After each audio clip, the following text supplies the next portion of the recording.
नमस्कार। आज हम एक बहुत ही दिलचस्प विषय पर बात करने वाले हैं। जी बिल्कुल। हम इस्लामी नजरिए से दुनिया की रचना को समझने की कोशिश करेंगे।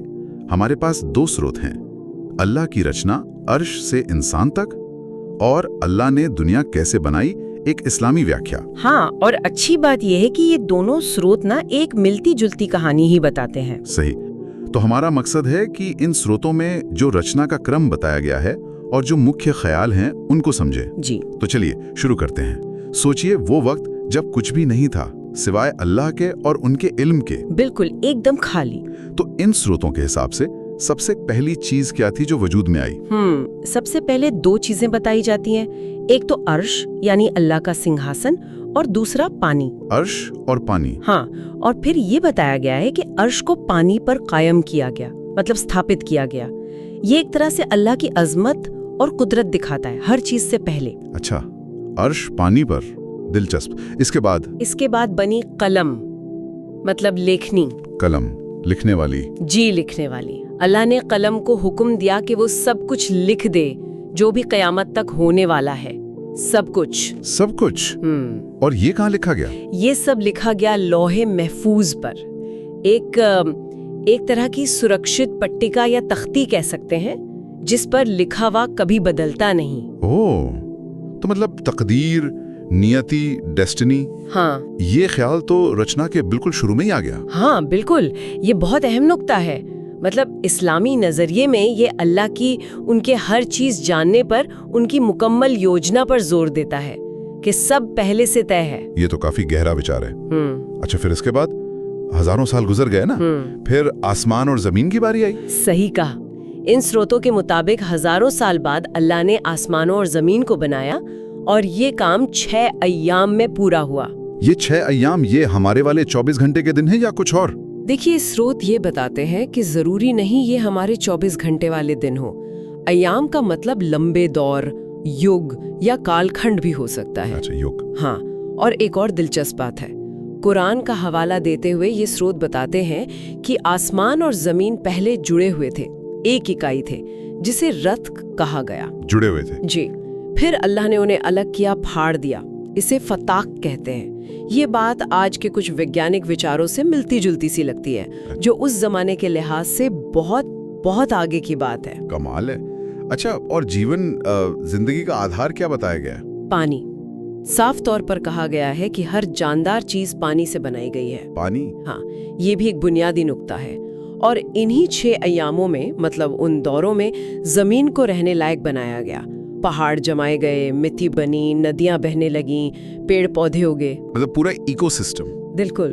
और मौसम का निजाम, वो साइकिल, फिर आसमान को सजाया गया, सूरज, चांद, सितारे, ग्रह, सबको अपनी अपनी जगह, अपने अपने ऑर्बिट में सेट किया गया। तो जमीन और आसमान तैयार हो गए। इसके बाद क्या और मखलूकात भी बनी? हाँ, इसके बाद फरिश्ते यानी मलाइक बनाए गए। उन्हें नूर से यानी रोशनी या प्रकाश से बनाया गया। नूर से। और फिर जिन्नात बने। उन्हें बनाया गया आग से, लेकिन वो आग जिसमें धुआं ना हो। बिना धुएं वाली आग, अलग किस्म की मखलूक। जी, हर एक का अपना अलग मकसद और खासियत।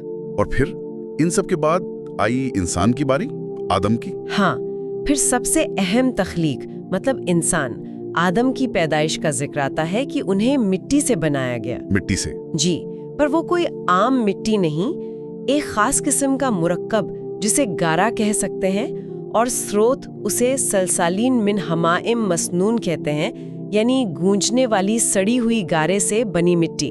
फिर अल्लाह ने उसमें अपनी रूह, अपनी आत्मा फूंकी। रूह फूंकी और आदम जिंदा हो गए। जी, ये खासियत है इंसान की, मिट्टी का जिस्म मगर उसमें अल्लाह की तरफ से रूह। और आदम को कुछ खास दिया भी गया था ना, कोई इल्म? बिल्कुल, आदम को चीजों के नाम सिखाए गए, भाषा दी गई, और सबसे बड़ी बात, सही और गलत में फर्क करने और चुनने की, मतलब इच्छा शक्ति दी गई। चुनने की आजादी। हाँ, और फिर अल्लाह ने फरिश्तों को हुक्म दिया कि आदम को सजदा करें। एक तरह से आदम की फजीलत, उनकी बर्तरी का इजहार था ये। लेकिन यहीं पे वो इब्लीस वाला वाकया भी आता है ना। हाँ, उसने सजदा नहीं किया था। हाँ बिल्कुल, इब्लीस जो असल में एक जिन था पर फरिश्तों के साथ रहता था, उसने तकब्बुर किया, घमंड, उसने हुक्म मानने से इनकार कर दिया। तो यहीं से नाफरमानी शुरू हुई। जी, यहीं से। और फिर इंसानी नस्ल को आगे बढ़ाने के लिए और आदम के लिए एक साथी, एक सुकून का जरिया बनाने के लिए आदम की पसली से हव्वा यानी ईव को पैदा किया गया। हव्वा, आदम की पसली से। जी।